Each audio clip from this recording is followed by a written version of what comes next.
Welcome to the Owatonna Today Show, your community connection. I'm your host, Francy Hall. Today is Wednesday, December 16th, and on today's show, we will be visiting with the Owatonna Police Department Chief Hiller and also with Captain Rethemeier. And after that, we're going to be taking a trip to Classic Cars and visiting with Ken Snow. Leanne Alt took a trip to visit with him. We want you to know that if you have ideas for future shows, if there are people that you think need to be highlighted or programs that people need to know about or activities and events coming up, please let us know. We would love to have them on the show. You can contact us at owatonnatoday@charter.net. We want you to stay with us. We will be right back after a word from our sponsors with Chief Hiller and Captain Eric Rethemeier. Stay with us. Hi, I'm Jody Voisin with the staff at Fairview Animal Medical Center, your other family doctor. Fairview Animal Medical Center is a proud supporter of the Owatonna Today Show. Hi, Brad here from Owatonna Senior Place. Our goal at Senior Place is to involve, enrich, and empower adults 50 years of age or better to live as independently as possible in our communities. We do this by promoting wellness through recreational, educational, and social opportunities, as well as being a referral source for services available within our area. Activities and programming at our center emphasize creating and maintaining independence in all phases of life. Come see what Senior Place has to offer. Live full, live well, and live long.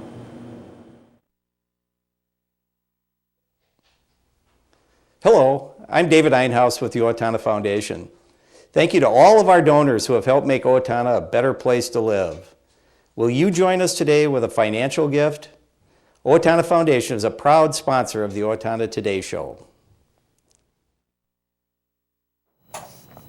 Welcome back to the Owatonna Today Show, your community connection. We are joined now by Chief Keith Hiller. Hello, thank you for being here. Thanks for having us. Yes, and Captain Eric Rethemeier, thank you for being here as well. Yeah, thanks for having us. So let's get right into it, what we want to talk about, because we've got a short period of time here. Obviously, there's been a lot of kind of tragic news involving officers and lethal force.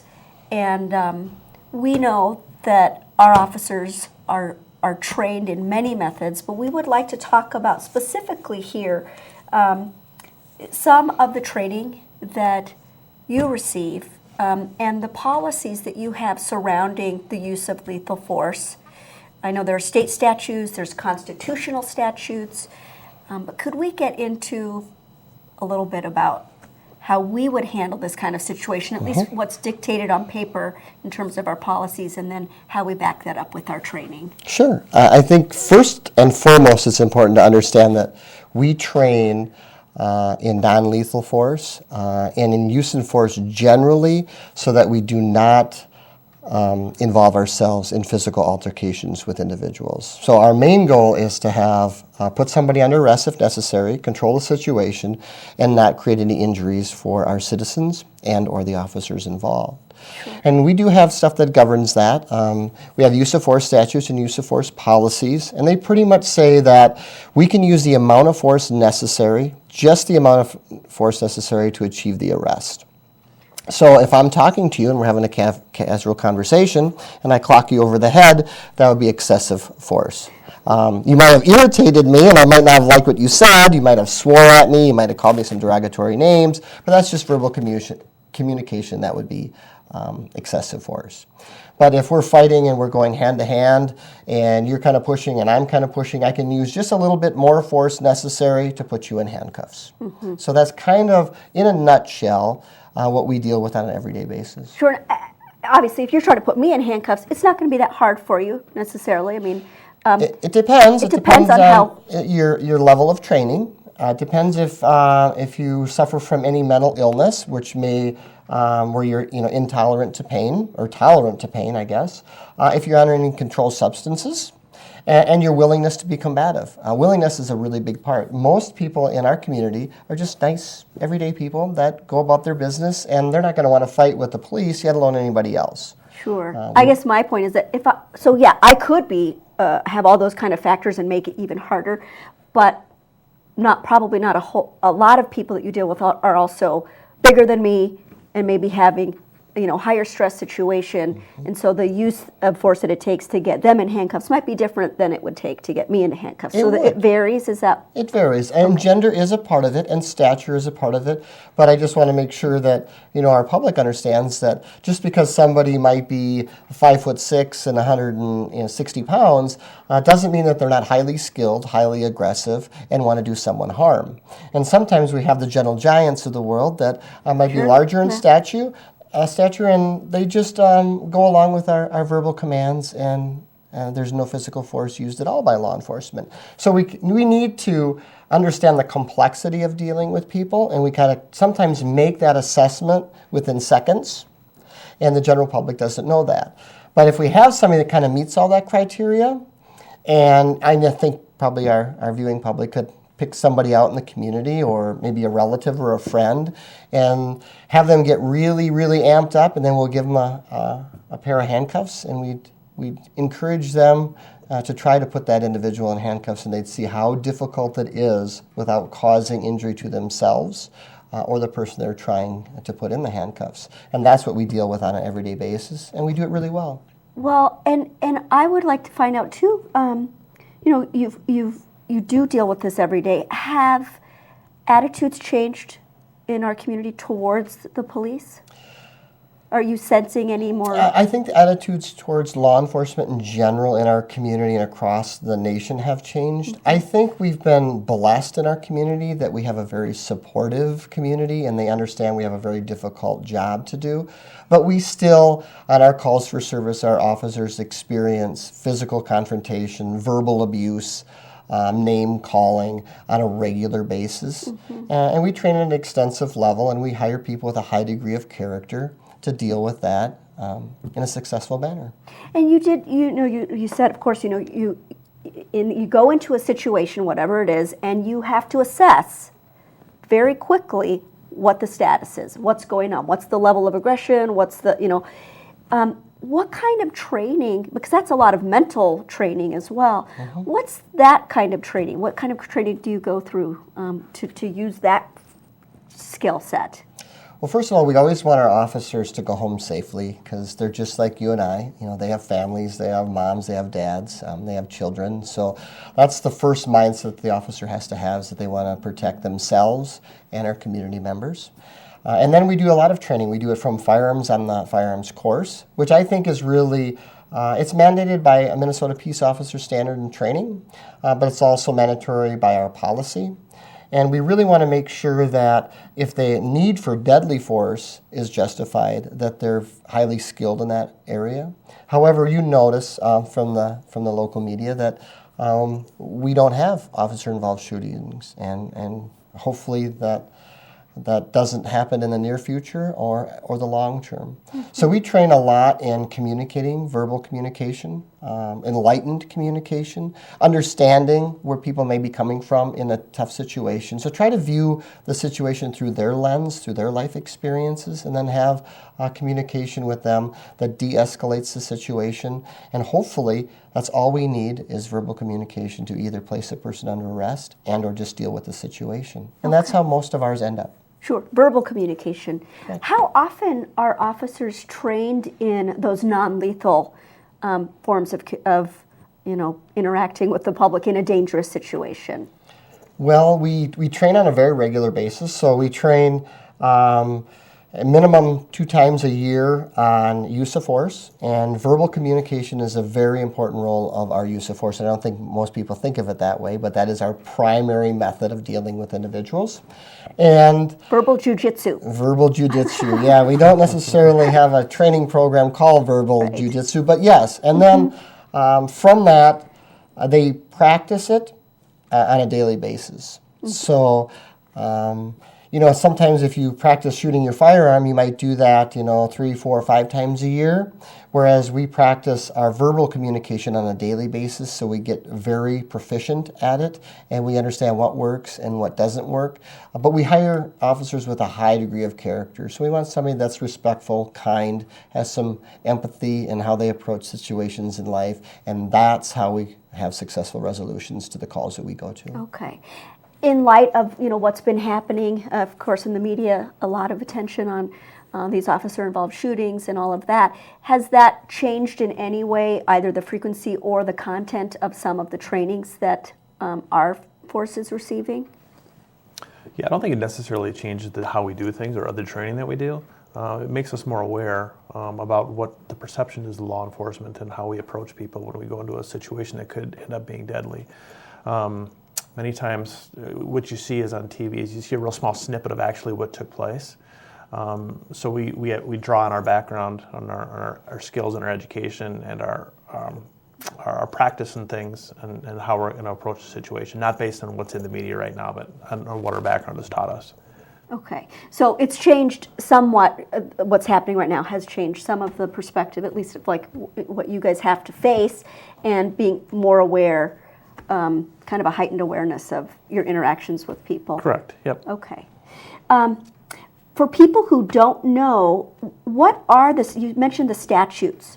What are the statutes? What do they say about the use of force?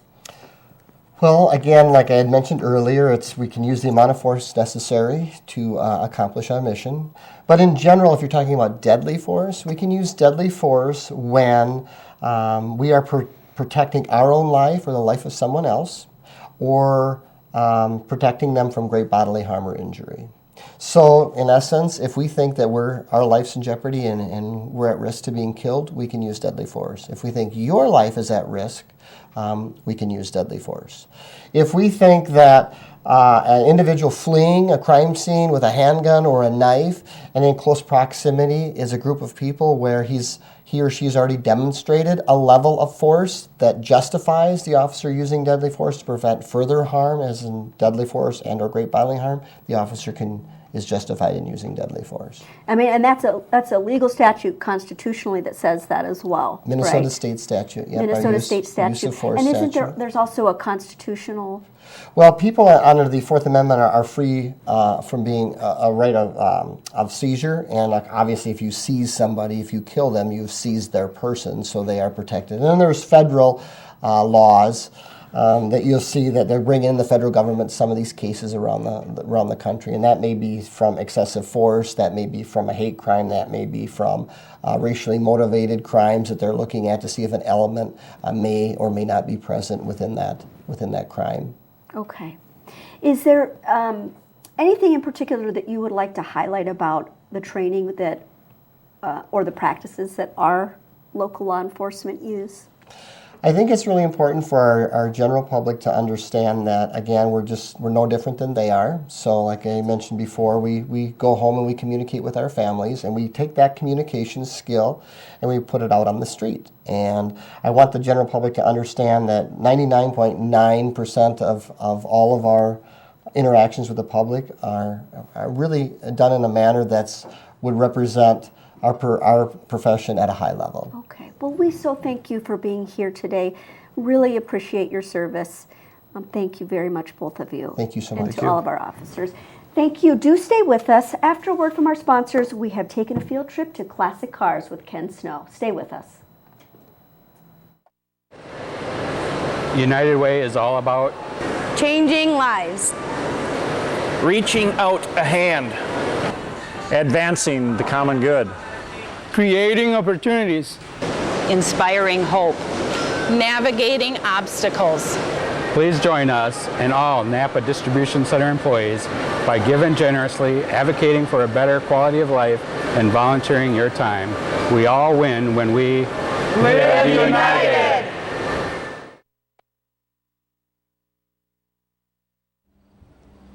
Hi, my name is Dave Efforts with TPS Insurance. We're here to handle all your insurance needs. We are a very proud supporter of the Owatonna Today Show. I didn't just want another job, I wanted a career, so I expressed myself. I was new to town and I didn't know where to turn for a job, so I decided to express myself.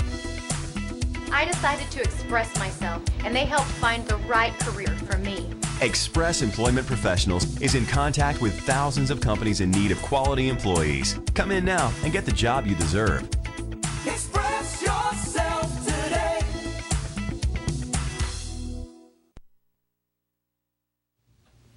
I'm Bill Owens with the Owatonna Business Incubator. Whether your business is just starting out or is expanding, we have the office space and manufacturing space that you need. As the Small Business Counseling Center for this region, we are able to help you in your expansion or your startup of your business. We are a proud sponsor of the Owatonna Today Show.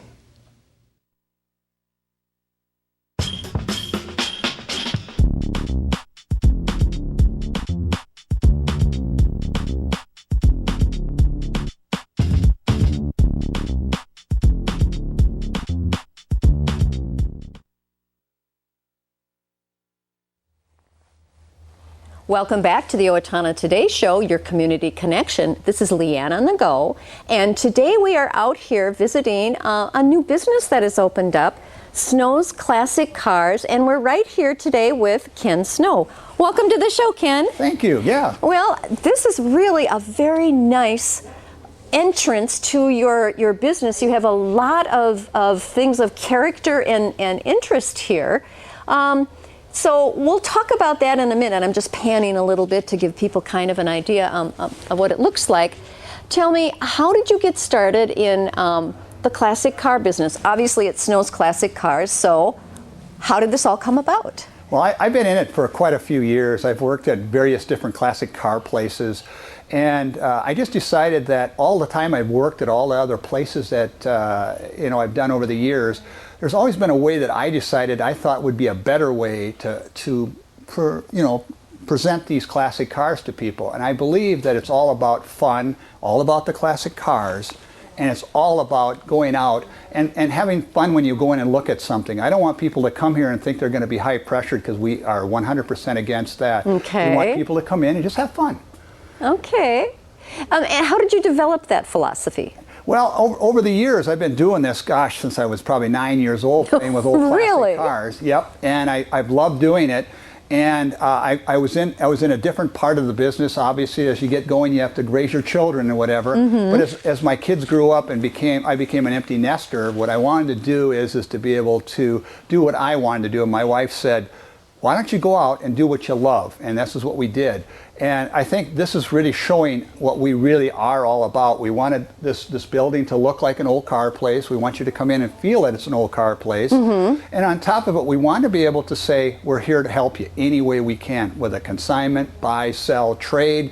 We'll do all that stuff. We'll even take your late model car if you're having a hard time selling it. We can do that. We have buyers. Oh, wonderful. And you actually have buyers from across the country. Yes, I have. I just sold a car to a guy in California. I've sold the cars in Germany, France, England, various different places all over the world. We're not just Owatonna, we do for everyone. Although Owatonna is our main focus because we live here, we've been here for a number of years, and we want to make sure that the people of Owatonna know what we're all about. Tell their friends, tell their relatives. Okay. Well, before they can tell their friends and relatives about you, we need to know where you're located. We're located here right out by Cabela's. It's 4316 North County Road 45. Okay. And if you walked across the street out of Cabela's door and walked across the freeway, which you probably don't want to do, but if you did, you'd walk right into our front door. So we're on County Road, on the service road, right across from Cabela's. Okay, so very conveniently located. That's you correct. can get off at the freeway at either the Clinton Falls exit or the 26th Street exit. Correct. And wonderful. What are your hours of operation? Our hours are 9 to 6 weekdays and 9 to 4 on Saturday. And what we try to do is make sure, I'm here later, obviously, like everybody else. Sometimes I'm here earlier, but in most cases, that's our normal time of business. Mm-hmm. Okay. We're closed on Sunday because the law doesn't let us, be open on Sundays. It's a Minnesota state law. Okay.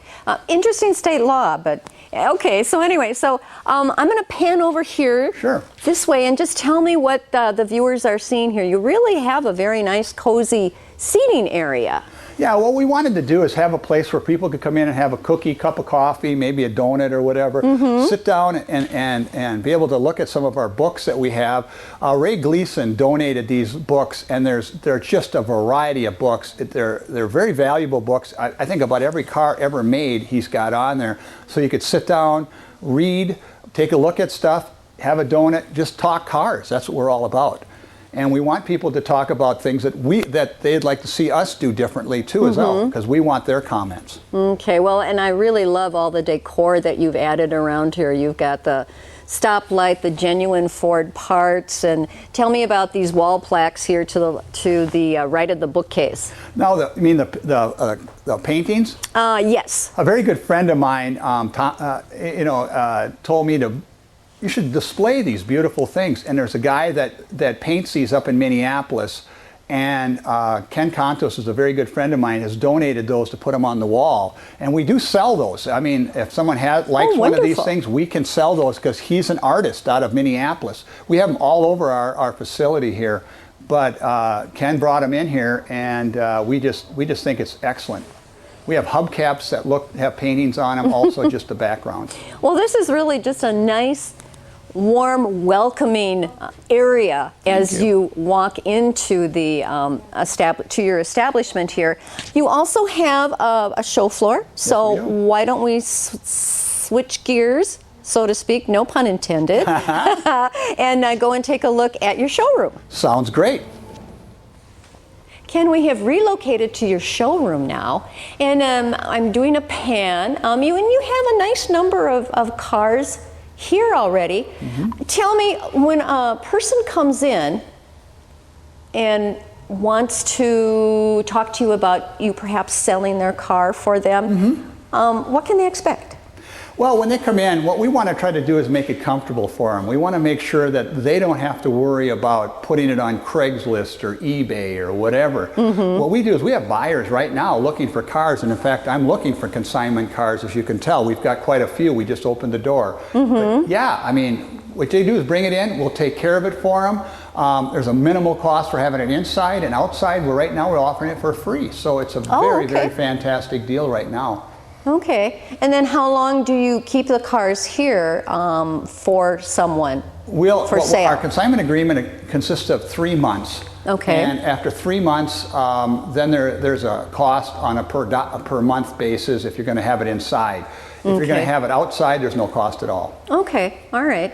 And so you ask for a 3-month contract. What do you do then to sell the cars? Well, we advertise all over the internet. We advertise on our website, which is snowsclassics.com. You can go on there and look anywhere, and you can see our cars that we have on there. We can also put your cars on there. We also have our restoration division as well. It's called ASP Restoration, where we can totally restore your car. Okay, so tell us a little bit more about that. That's not actually on site here, is it? No, it isn't. Okay. So tell us what the restoration business is all about. We can restore your car from, we can do little things as far as putting a light bulb in your 55 Chevy to going all the way to a total restoration of a car that you have sitting in your garage, your dad's car, your love car that you've always had. We can do that. We do repairs, we can do motor work, we can do whatever you want to do, but ASP Restoration is here to help both all classic car people, or just your late model cars too. We'll look at those as well. Oh, okay. Yeah, so we're open to a lot of different things. So we have a pretty good size I should say warehouse, but it is kind of like a warehouse, but it's got 3 or 4 hoists in it, and we've got expert mechanics like Tim Schlund. He helps us out a lot with this stuff. Okay. And I would guess for the person that wants to become a classic car collector, but they don't necessarily have the skills, nor do they want to take the time to do the hands-on restoration, that's really a nice bonus for them. Yeah, you don't have, if you bring your car and you just want part of it restored, maybe you want it painted or you want the motor redone or something like that, we're not one of those that pressure you to do the whole car. You can do as much as you want, as little as you like, or you can come and take a look at. We have a lot of project cars that start as low as $2,000 that you can move up to, and we can help you restore them, or you can restore them yourself. Hard to find ones, we have them here. Okay, so what do you mean by a project car? I'm not familiar with that. A project car is what people call a barn finder, something that somebody's had in a garage for a number of years and hasn't drove it for a lot. And so what we'll do is we'll be here to help you with that. And we have a lot of them here. And if you don't know what you want, tell us. We'll look for it. We'll find it for you. Okay, all right. Well, I'm very impressed with your operation here, Ken. Thank you very much. I love how you have decorated your warehouse. Again, there's the hubcaps you were referring to. I see painted hubcaps on the far wall there. And we have a pretty fancy Camaro right here. What year is this Camaro? That's a 77 Z28. Wow. Real nice Camaro. We've got we got a Barracuda, which a lot of people have not even heard of for a long time. It has the fastback on it. Oh, Very sure. rare. We have a 53 Chevrolet. We have a Firebird with a 455 engine in it. So, I mean, we have a lot of variety. You really do. Pickup trucks. And we even got one for the kids to look at. You know, this is really cute, so we do have to show this on camera. Yes, tell me about this. Just very quickly, we've got about 30 seconds. My granddaughter saw it, fell in love with it. I bought it for her to use. And now she's outgrown it. My grandson's going into it next, but kids love to look at it. They got a chance to sit in their own classic car here. That's great. Okay, so Ken, once again, tell us where you're located, your phone number, and your hours of business. Okay, it's 4316 County Road 45 North. Our phone number is 507-214-3551, and we're open from 9 to 6 every day, except for Sundays again. Okay, and you encourage people to just come on out, even if they're not in the buying mood, but just come and take a look at what you have. Yep, and bring the kids along. We got a little play area for them to go as well, so tell them to come on out. Okay, we will do that. Ken, thank you so much for being a guest on the Owatonna Today Show. We're here to help you. And viewers, stay right where you are. We will be right back after a message from our sponsors. Abraham Consulting Technologies, your one-stop technology shop. We support the Owatonna Today Show. Owatonna Public Utilities, real people, real reliable, real progress. Making life a little easier day after day, taking pride in our community, listening to what you say, a voice you can talk to. We're growing with you in mind in everything we do. Owatonna Public Utilities. Welcome back to the Owatonna Today Show, your community connection. It is time for our announcements. We want you to know that auditions for the third show in Little Theater of Owatonna's 50th season, Harvey, a comedy by Mary Chase, is Saturday, December 19th from 10 a.m. to noon, and Monday, December 21st from 7 p.m. to 9 p.m. at Little Theater of Owatonna. So if you would like to audition for that, show up then, or contact Artistic Director Shelley Whitehead at 507-837-9025, or you can email Technical Director Brandy Wilker at brandy@wilkerfamily.com. The Owatonna Foundation is now in its 58th year of serving the Owatonna community. They are pleased to announce the start of their annual fundraising campaign. The foundation provides brick and mortar grants in Owatonna and its environs in 4 areas: recreation, education, arts, and community projects. The foundation also provides both traditional and non-traditional scholarships for 2-year colleges and technical schools. For more information about making a gift to the Owatonna Foundation, please visit their website, owatonnafoundation.org, or call 455-2995. Thank you so much for joining us. Come back and join us on Friday, for the City of Owatonna, an update with Chris Boosie. Also, we're going to be speaking with the fire chief about fire safety during the holidays. Do come and join us then.